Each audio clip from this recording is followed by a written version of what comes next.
Lorsqu'on parle de philosophie, notre esprit voyage souvent vers la Grèce, vers Socrate, Platon, Aristote, vers l'Inde, la Chine, mais rarement en Afrique.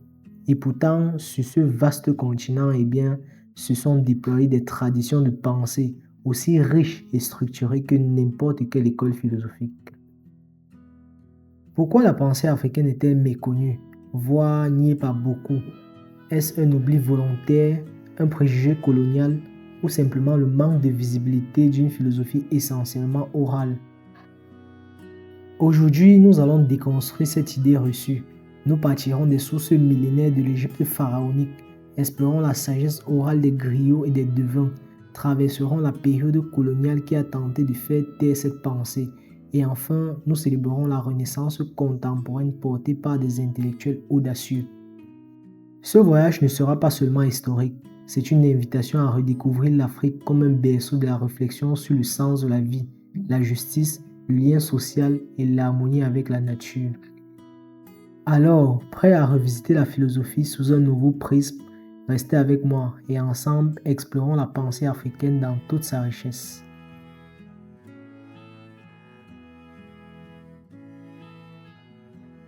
Mahat, l'équilibre universel.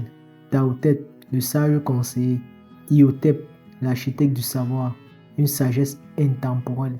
La philosophie égyptienne antique, bien que souvent transmise oralement, a laissé des traces écrites précieuses. Elle nous enseigne l'importance de l'équilibre, de la justice et de la responsabilité individuelle dans la préservation de l'ordre universel. Ces concepts, bien que millénaires, résonnent encore aujourd'hui et constituent les fondations de la pensée philosophique africaine. En explorant ces racines profondes, nous découvrirons une Afrique penseuse, bâtisseuse de concepts et de valeurs universelles. Après avoir posé les bases de la pensée égyptienne écrite, partons maintenant à la rencontre de la philosophie orale d'Afrique subsaharienne, un trésor souvent méconnu, transmis de bouche à oreille par les griots, les devins et les anciens.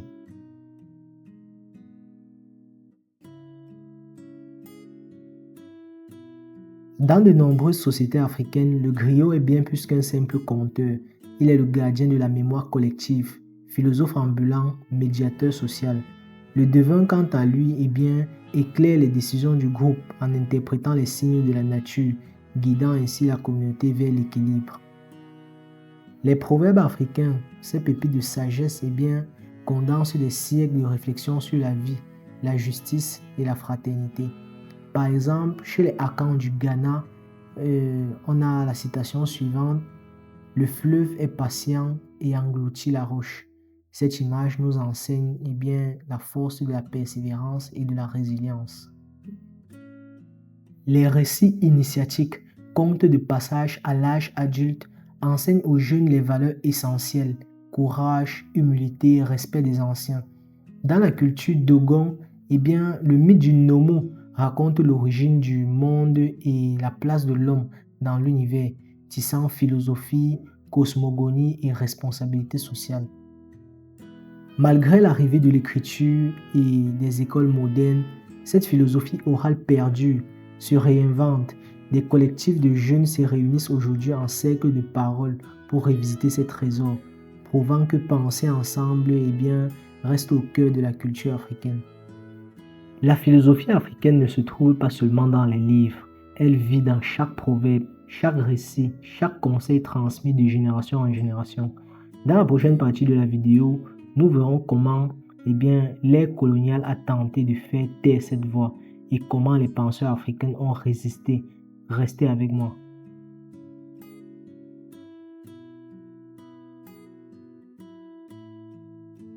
À partir du XVe siècle, l'Afrique entre dans la spirale coloniale. Avec les missionnaires et les administrateurs européens, naît une idée pernicieuse: l'Afrique n'aura pas de philosophie. Pour les intellectuels coloniaux, la pensée africaine relevait de la simple coutume ou de l'ethnologie, jamais d'une véritable philosophie. Les manuels scolaires de l'époque enseignaient que la philosophie était l'apanage de la Grèce ou de l'Europe. Dès le début du XXe siècle, des voix africains s'élèvent Aimé Césaire, poète martiniquais, dénonce le colonialisme et défend l'identité noire dans son discours sur le colonialisme.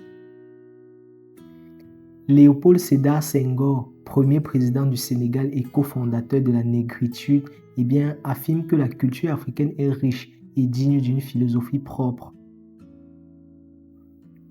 Dans les années 1970, Paulin Otondi lance un débat crucial en critiquant l'ethnophilosophie, cette idée que la sagesse africaine se limite aux croyances collectives. Pour lui, la philosophie africaine doit être critique, argumentée et non réduite à des énumérations de proverbes. Cheikh Anta Diop, historien sénégalais, remet en cause la vision eurocentrée de l'histoire. Il démontre que les civilisations noires, Québec, Nubie, ont largement contribué aux mathématiques, à l'architecture et à la philosophie mondiale. La colonisation a tenté d'étouffer la pensée africaine, mais elle a aussi forgé la résilience et l'urgence d'une voix critique. C'est dans cette tension entre oppression et résistance que la philosophie africaine moderne trouve sa force. Après des siècles de négation, la pensée africaine se réveille, prête à se réinventer. Dans la prochaine partie, nous entrerons dans l'ère de la Renaissance, portée par des intellectuels visionnaires. Restez avec moi.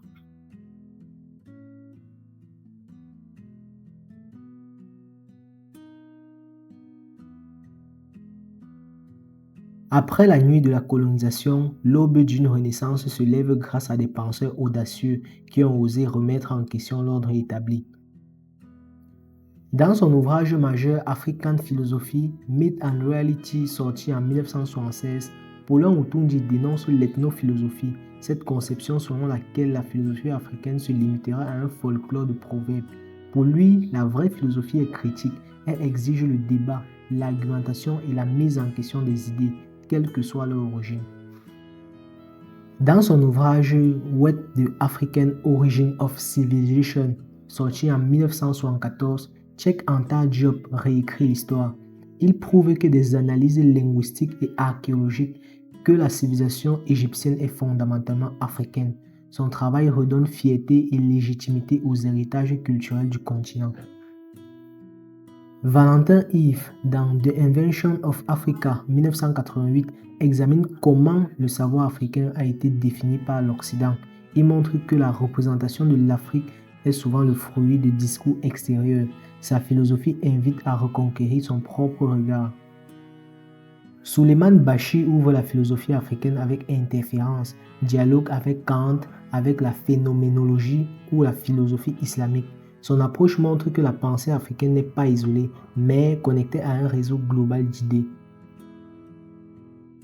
Ces pionniers ont jeté les bases d'une philosophie africaine moderne, critique, historique, culturelle. Aujourd'hui, leur héritage continue d'inspirer des nouvelles voix, des penseurs, des artistes et des militants qui enrichissent le débat mondial.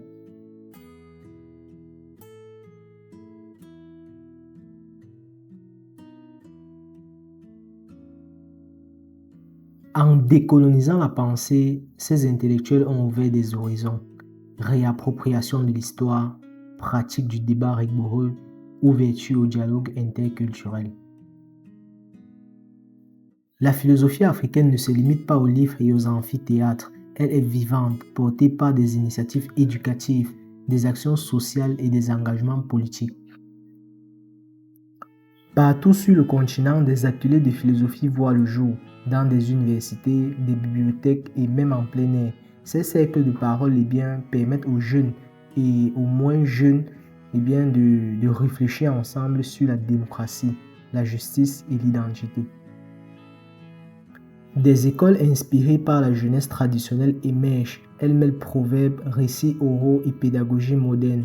L'objectif, former des citoyens critiques, capables de penser par eux-mêmes et d'agir pour le bien commun. Dans les zones affectées par les conflits, la médiation philosophique est employée pour réconcilier les communautés. Guidés par les anciens et les animateurs, les protagonistes apprennent à écouter, à comprendre l'autre et à trouver des solutions pacifiques. Des mouvements de jeunesse s'appuient sur la philosophie pour revendiquer leurs droits. Transparence, lutte contre la corruption, égalité des genres. Ils s'inspirent des idées de justice et de responsabilité pour bâtir des sociétés plus justes. Enfin, l'Afrique pense aussi l'avenir de la planète. Des initiatives agricoles éco-philosophiques intègrent le respect de la terre et de la solidarité intergénérationnelle. Ici, la sagesse ancestrale rencontre les enjeux contemporains du climat et de la biodiversité. Voilà la philosophie africaine en action. Éduquer pour anticiper, dialoguer pour pacifier, agir pour transformer. Demain, c'est nous qui portons ce flambeau. Dans la conclusion, nous récapitulerons ce voyage et envisagerons votre propre rôle dans cette renaissance de la pensée africaine.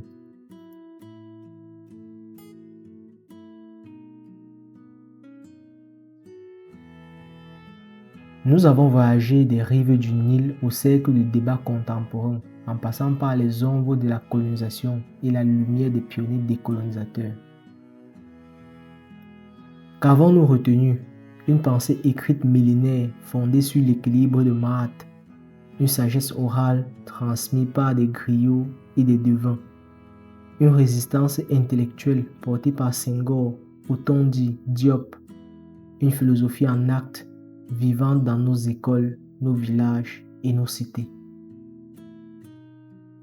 Loin des clichés, l'Afrique est un berceau de réflexion sur le sens de la vie, la justice, la responsabilité et l'harmonie avec la nature. Sa philosophie n'est pas un vestige du passé, mais une source d'inspiration pour affronter les défis du présent et de l'avenir. Et vous, quel rôle pouvez-vous jouer? Lisez ces articles anciens et modernes. Écoutez les paroles des anciens, des aînés, des communautés. Dialoguez avec vos pairs en respectant la critique et l'argumentation. Agissez localement pour incarner les valeurs de justice, de solidarité et de durabilité. Merci d'avoir écouté jusqu'ici et si ce voyage vous a inspiré, likez cette vidéo, commentez votre proverbe ou philosophe africain préféré. Abonnez-vous pour ne rien manquer et partagez pour faire vivre la pensée africaine autour de vous. J'ai également constaté que la plupart des personnes qui regardent la vidéo ne sont pas abonnées. Vraiment, ça aide beaucoup la chaîne quand vous vous abonnez. Donc, je vous prie de vous abonner. Sur ce, merci et à très bientôt.